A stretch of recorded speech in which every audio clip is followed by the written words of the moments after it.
The mutual fund scandal was a lot of fun as a reporter, because for years I've been writing stories where the mutual fund industry, especially like ICI, was saying we don't have to be regulated.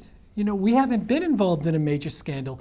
And they were right. They could point back to the 1940s, and there hadn't been a major scandal involving mutual fund investors and mutual funds. And then the mutual fund scandal happened. And I remember when it first started, when inkling of the scandal first started happening, I remember going to Matt Fink, who was the director or the head of the ICI at the time, and saying, hey, how come you guys aren't coming out with anything on this?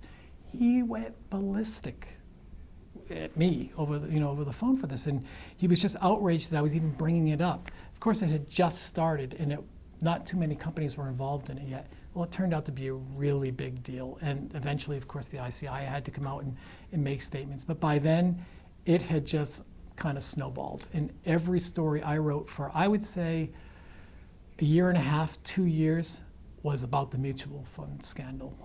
Every single week, there was some new facet involved. There were new companies getting involved in it.